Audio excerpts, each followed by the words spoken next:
What if, Tensura, melting the eternal frost author, JackDaWeb on Wattpad. This story depicts an alternate timeline wherein Velzard attends Walpurgis after sensing Veldora's presence. She subsequently meets our protagonist and becomes interested in him after his display at the meeting.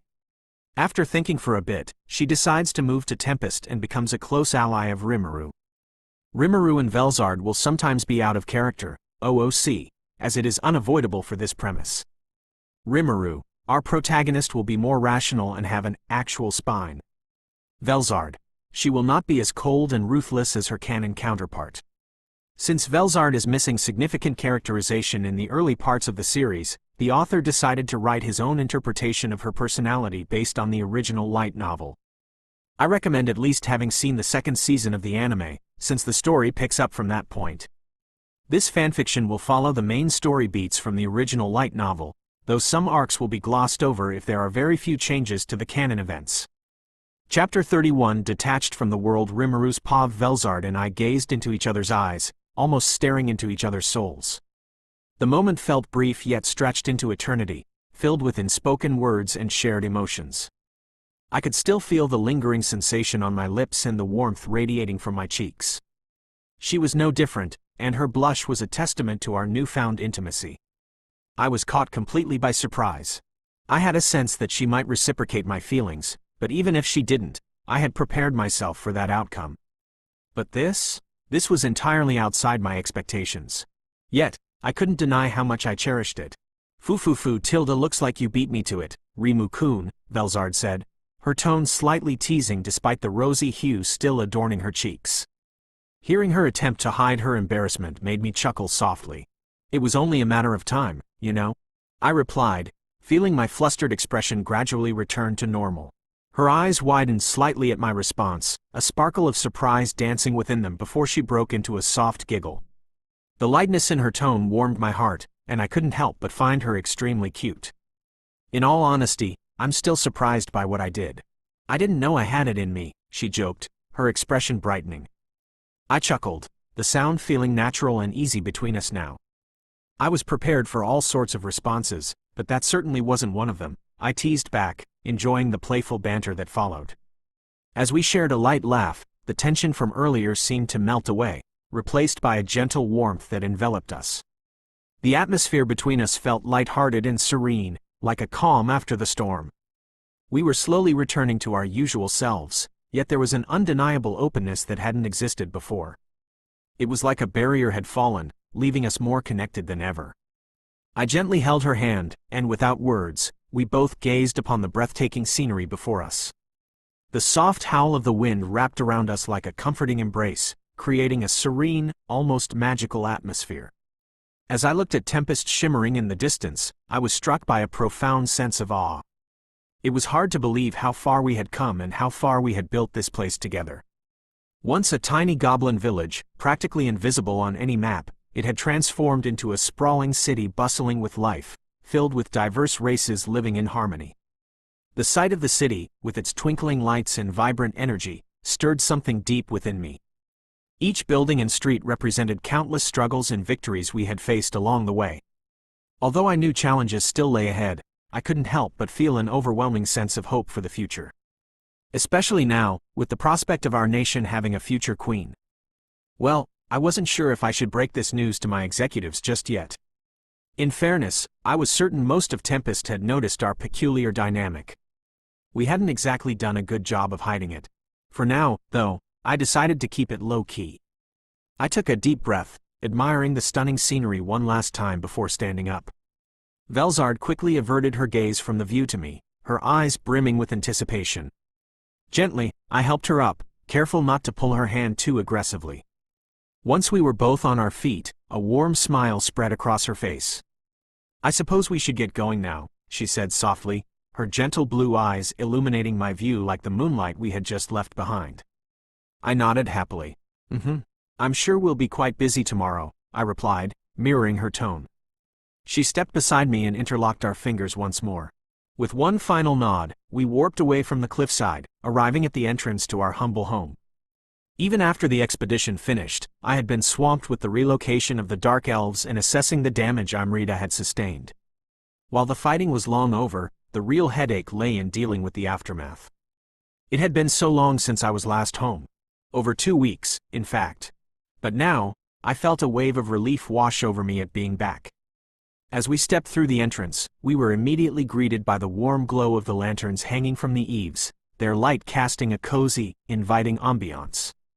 Our home's traditional Japanese architecture wrapped around me with its wooden beams and sliding shoji doors like a familiar embrace. The 2-story structure stood gracefully, surrounded by a beautifully tended garden.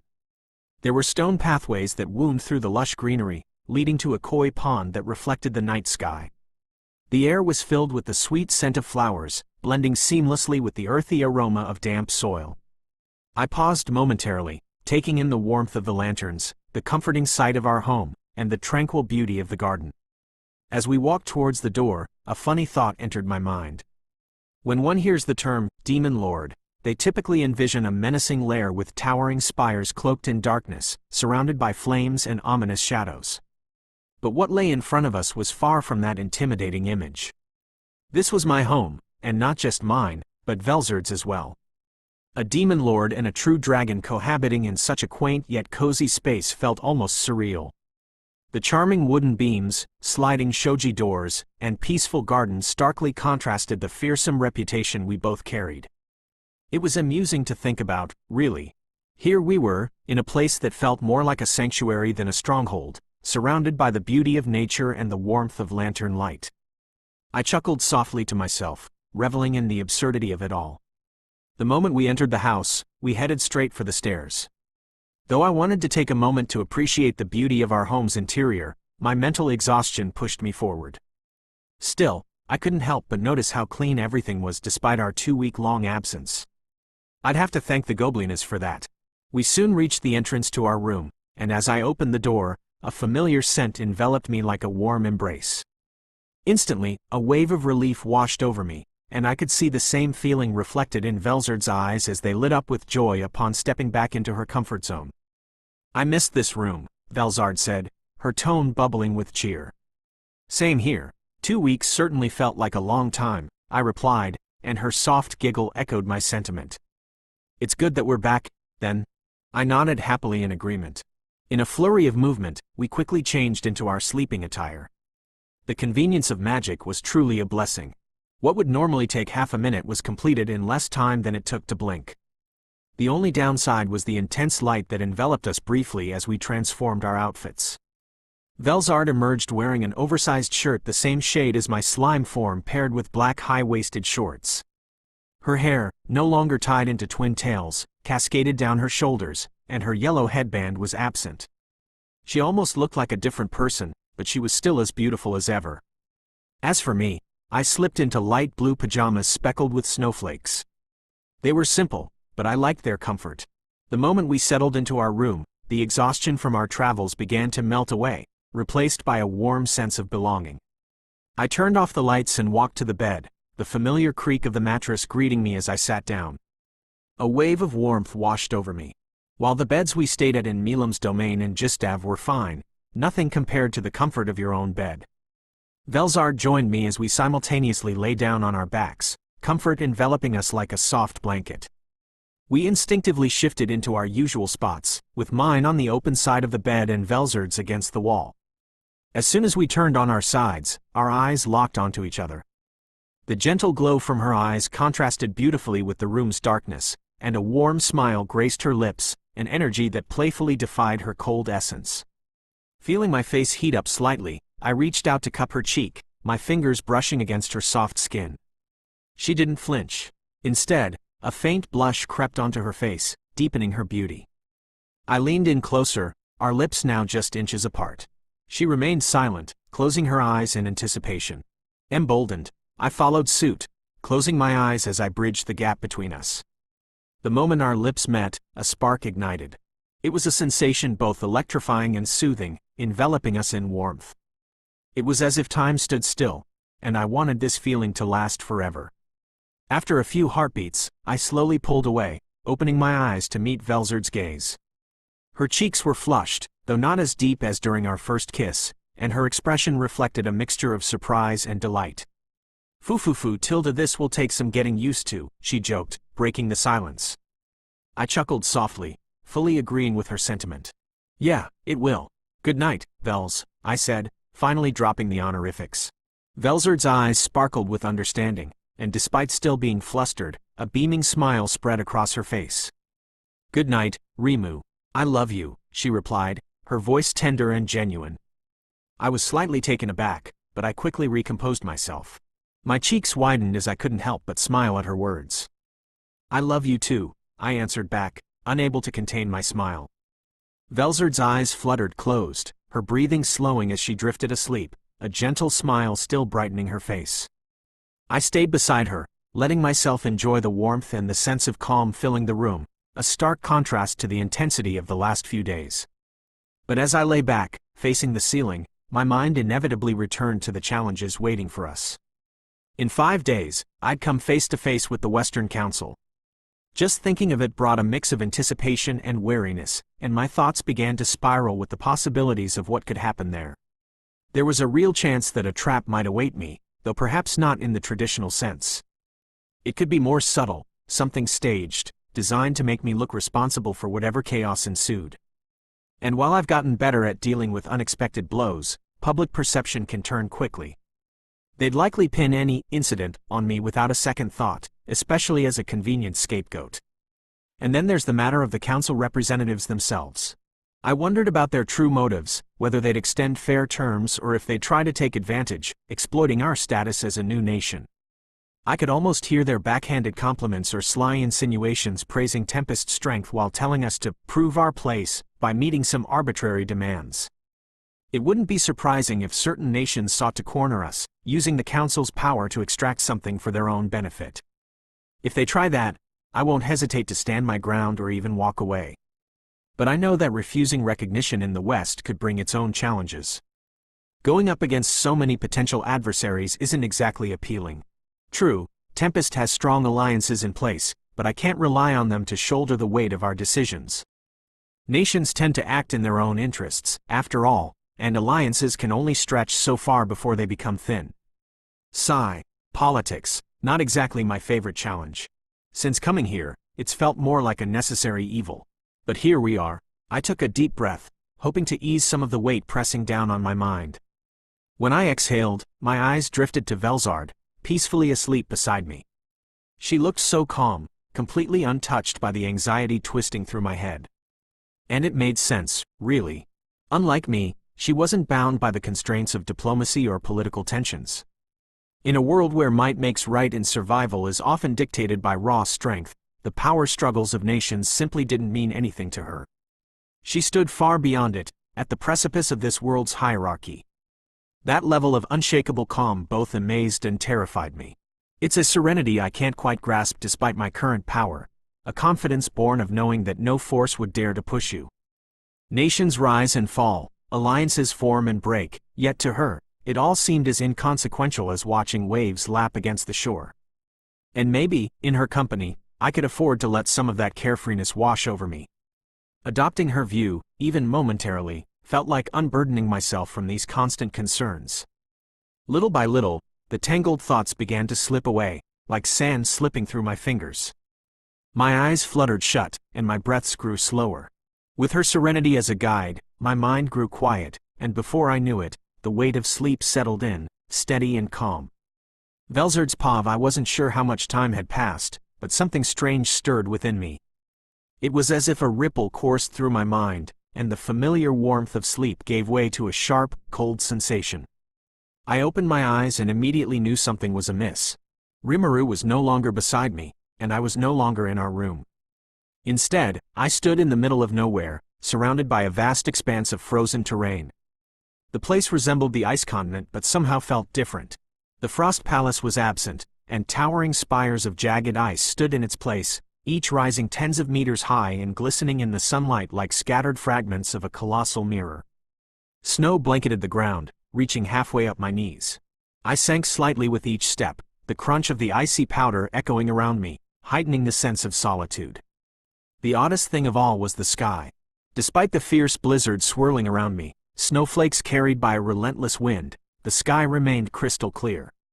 Rays of sunlight poured down, scattering brilliantly off the ice towers, making everything sparkle as though the entire landscape were cast from diamonds.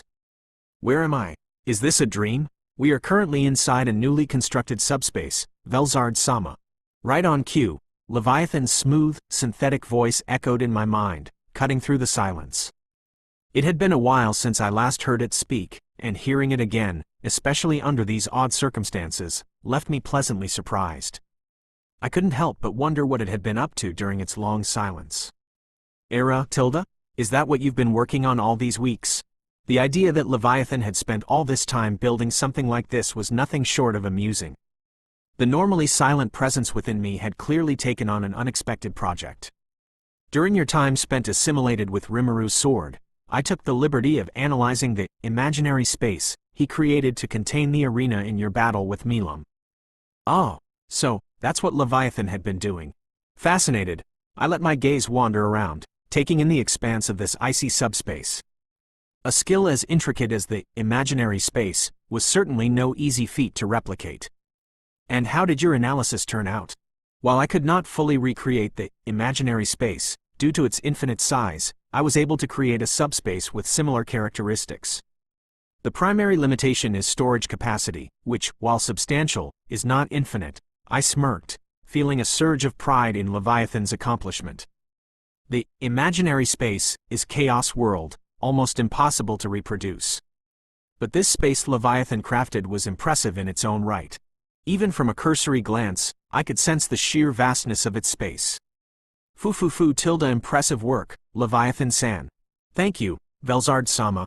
I felt a flicker of something akin to fondness for my skill. Leviathan, a part of me yet distinct in its own way, had been busily creating this grand frozen subspace all while I was focused elsewhere. I couldn't help but marvel at its dedication. Then, the realization hit me with a thrilling intensity. With this new subspace, I finally had a domain where I could unleash my full strength without the fear of devastating the world around me. It wasn't infinite, but its vastness provided ample room to develop skills and magic that I had previously only dreamed of testing. For so long, I'd kept myself carefully restrained, bound by respect for Veldonava's world and the preservation of its fragile balance. But here, in this isolated plane, I could push myself to the very limits. A grin spread across my face, fierce and unrestrained. I'd always taken pride in my strength, but in truth, there was so much more I could accomplish and countless ways to improve. And now, that goal felt tantalizingly within reach. A plateau I'd resigned myself to linger on for millennia was now within sight to break. I felt the embers of ambition reigniting, promising to elevate my power to a level befitting my status as the strongest living true dragon. Rimuru's rapid growth was undeniable. With each passing day, his strength evolved to new, unimaginable heights. Watching him become so formidable was exhilarating and, admittedly, a bit daunting. If I didn't keep up, I'd be left trailing in his shadow. And that was unacceptable, but it wasn't only about matching his power for my pride's sake. I wanted to stand beside him as an equal, a partner who could shield him as readily as he protected those under his care. He was forging a new path for this world, carrying ambitions that even the strongest would think twice about. For someone like him, who'd so deeply understood strength yet remained compassionate, I wanted to be strong enough to shield him from anything that might threaten his peace. As I looked around the vast expanse, an idea struck me, and I wondered just how malleable this subspace truly was. Could it, perhaps, mirror familiar landscapes? Intrigued, I reached out to Leviathan. Is it possible to change the appearance of the subspace? Yes. With a simple thought, the detached sphere can be adjusted to your liking. The only limitation is that simulating life with complex thoughts is impossible. Would you like to alter the space? So, it could create entire landscapes but could not reproduce intelligent life. Interesting. I could theoretically recreate the Great Jura Forest along with Tempest's cityscape, although, without the inhabitants, it would feel like a ghostly mirage. I closed my eyes, focusing on the memory of the city's every detail, such as the towering trees of the Jura Forest, the bustling streets, and the intricate structures. Gradually, I felt the world around me shifting, a sensation that was both captivating and eerie. Beneath my feet, the snow receded, replaced by the familiar concrete streets, and the pillars of ice began to ripple, warping into towering trees. The surrounding icy peaks melted away, reshaping into a dense and sprawling forest. Buildings emerged from the ground, rising in strange, fluid movements as if molded by invisible hands. It was a surreal sight that left me transfixed. And just as swiftly as it began, the transformation was complete. I now stood at the heart of Tempest. The city materialized in impeccable detail around me, down to the worn stones of the central fountain. I glanced at the familiar streets and the precisely reconstructed buildings, all replicated with remarkable accuracy, thanks to the vivid image I carried in my mind. The scene around me held an uncanny calm. The flowing water from the fountain echoed through the empty streets, broken only by the distant chirping of birds flitting between branches. Above me, the sky stretched out, clear and brilliant, untouched by even a wisp of cloud. The effect was serene yet profoundly strange. Without citizens moving about, Tempest felt caught in an unending stillness, a frozen moment within a living world. I could almost feel the city's pulse, but without the people and the subtle hum of life, it felt like a faint echo of reality. It was a breathtaking yet ghostly rendition of Tempest. Regardless, it was a remarkable power and one I was increasingly grateful to have at my disposal. Not only could I develop new skills and techniques without the constant worry of causing widespread destruction, but I could also shift the environment to any setting I desired, all while consuming minimal magicules. Curious to learn more, I decided to probe deeper into the nature of the detached sphere. How does time flow in this space? The flow of time can be regulated to your choosing. For instance, you may set it so that time moves extremely slowly here, allowing hours or even days to pass within this subspace while only seconds elapsed in the real world. Conversely, you could adjust it so that days pass outside while mere moments transpire here. The implications were astounding. By controlling the time differential, I could extend my stay, spending what felt like weeks or months developing skills within a span of minutes back in the real world. Alternatively, it could allow me to observe events over longer stretches while barely using any time of my own. I see. And how much time has passed in the real world so far? Currently, the flow of time here is synced with that of the real world. Thus, only a few minutes have passed. Incredible. And would it be possible to bring someone else into this space? Yes. However, the process is rather tedious, requiring the use of space-time domination to warp another's existence within this subspace. It is a cumbersome process, particularly if attempting to bring someone here against their will. I considered this information carefully.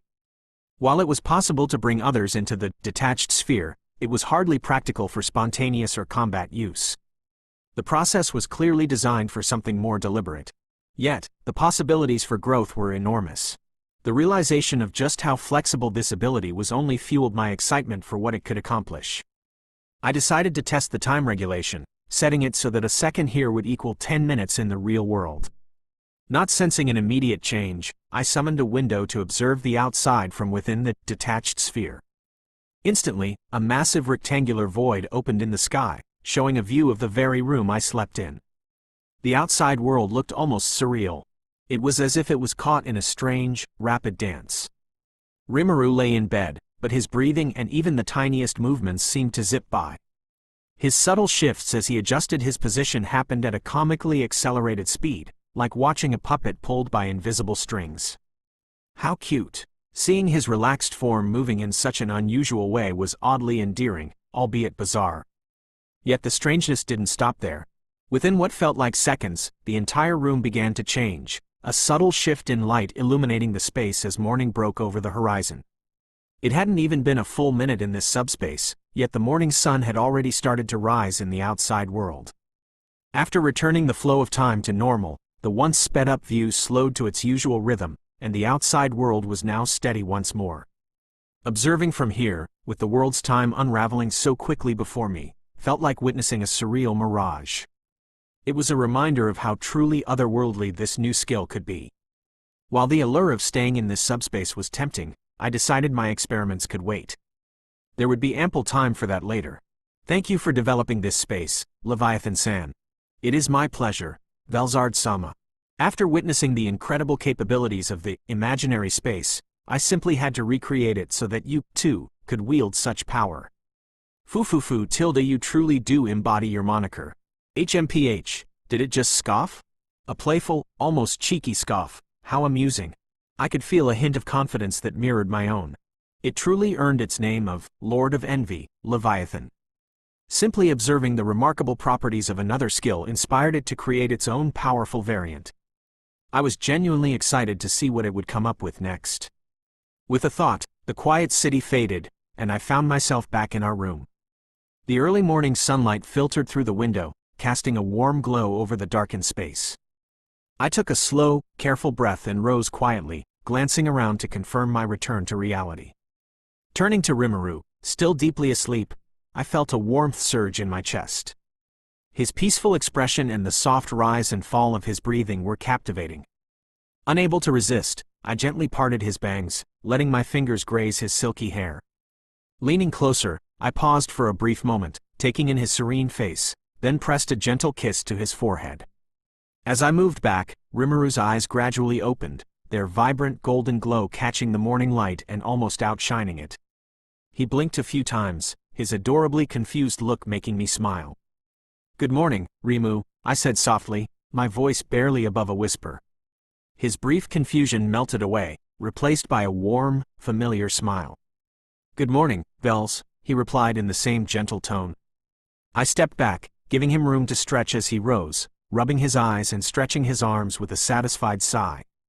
Despite our lack of physical need for sleep, our morning routine held a precious consistency. It wasn't the necessity that drew us to it. It was simply the pure comfort of sharing these quiet moments. With his usual ease, he produced 2 mugs from his imaginary space, filling the air with the rich, familiar aroma of coffee. His mug steamed with warmth, while mine held the cool crispness of cold brew. This little ritual was something I cherished, second only to the feeling of waking up beside him. I accepted the mug, taking a deep breath of its aroma. "How was your sleep?" I asked, sipping from my drink. Rimuru took a long sip from his coffee, savoring the warmth before answering. "Best I've had in a while. It's been over 2 weeks since we slept here. That long of a wait made this one feel especially nice," he said, his voice content. "Foo tilde, I couldn't agree more," I said, meeting his gaze. "Though, I guess you could say I technically was asleep during those 2 weeks." He blinked, the curiosity evident in his eyes. "Oh, right. How was it? Being assimilated with my weapon? You barely spoke that whole time. I was worried you might have felt uncomfortable," he asked, his tone slightly worried. I chuckled softly at his concern. Strangely enough, it was actually quite relaxing. It's hard to put into words, but it felt as though I were immersed in a soothing hot spring. Even more bizarre was the feeling of still being able to observe the world outside, I answered, and he nodded, his shoulders relaxing as he took in my words. "I'm glad it wasn't uncomfortable." "That's a relief," he replied, the concern in his voice softening into a smile. There was a brief moment of silence between us as we continued to sip our coffee, the warmth of the mugs a comforting presence. I basked in the tranquility, but then I remembered Rimuru's upcoming trip to the West, and curiosity bubbled up within me. "Do you plan to assimilate me again during your trip to the West?" I asked, tilting my head in interest. "Oh, about that. I'd like to ask you a favor if it's all right." His response came with a hint of shyness, something I found endearing. Tilde? What is it?" I inquired, eager to hear what he had in mind. "I'll probably be gone for a few days at most. Before our trip to JackDaWeb, I cleared my work backlog to account for my absence. However, I couldn't do that this time," he explained, his voice carrying a weight of responsibility that I knew all too well. I nodded, my attention fully on him as I encouraged him to continue. "So, would it be all right if you filled in for me during those few days?" His voice was kind yet tinged with an unmistakable shyness. I tilted my head slightly, the gears turning in my mind as the implication dawned on me. I muttered. My surprise was evident as I processed the request. Rimuru's duties were extensive, and I was quite familiar with his mountain of responsibilities. Reviewing progress reports from Tempest's numerous departments and meticulously checking project proposals was a hefty task. Although I'd assisted him in the past, I'd only done so a handful of times on my own. "That's certainly a heavy responsibility," I muttered quietly, gauging his reaction. He sighed, resignation etched across his features. "Well, yeah, it's my fault. I got too caught up with the aftermath of Amrita to clear my backlog," he admitted, his tone one of defeat. I felt a pang of sympathy for him, but my determination surged. Tilde, no worries. I'll do it, I replied gently, wanting to alleviate some of his burden. His expression instantly transformed, and his eyes lit up with a joy that made my heart flutter. Really? He exclaimed. I'll just open a telepathy net from time to time to get your thoughts, I assured him. You're the best, Vels. His gratitude was palpable, a bright contrast to the previous tension. However, I said, the playful note in my voice making him tense up slightly. Yeah? His apprehension was evident, and I savored the moment. I could feel a mischievous grin spreading across my face as I decided to tease him a little. It had been a while since I'd had the opportunity. You said this would be a favor, right? I asked. Gulping slightly, Rimuru nodded, his eyes widening in anticipation. Then that means you'll owe me one, I continued, relishing how his expression shifted to nervous intrigue. Oh, of course, he stammered, his composure slipping just a bit. What will you ask in return? He asked. His demeanor was now clearly anxious, the tension palpable in the air. I enjoyed the suspense, not intending to reveal my intentions just yet. Rimuru would find out when he returned from his meeting. I shook my head lightly, then placed my index finger gently on his lips, pressing it down softly to silence him. That, you'll have to find out when you come home. Okay, Rimu? I said, my voice playful but affectionate. He nodded sheepishly, and I gave him a satisfied smile. I could sense the tension in him easing just a little, but it left a flicker of excitement in the air. Slowly, I closed the gap between us, my hands moving to cradle his face gently. Our gazes locked, and I found myself lost in his golden eyes, which sparkled like sunlight reflecting off a serene lake. He didn't pull away. Instead, he closed his eyes, a silent invitation that sent a thrill through me. Gratefully accepting his invitation, I closed my eyes and leaned in, feeling the warmth radiating from his skin. When our lips finally met, it was as if the world around us melted away. That electrifying sensation surged through me again, igniting every nerve ending in my body. I felt my cheeks heat up, the kiss deepening as we lost ourselves in that moment. Each gentle movement sent ripples of joy through me, and I couldn't help but crave more, wishing this blissful union could last forever.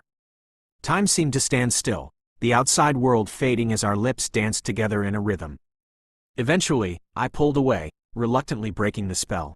I opened my eyes, meeting Rimuru's gaze once more. His face was flushed, a delightful contrast to the playful grin that spread across his lips. You're making it very difficult for me not to think of you all the time, he teased, his flustered expression betraying the cheeky tone of his words. Hearing his playful confession made my cheeks curl up into a wide grin.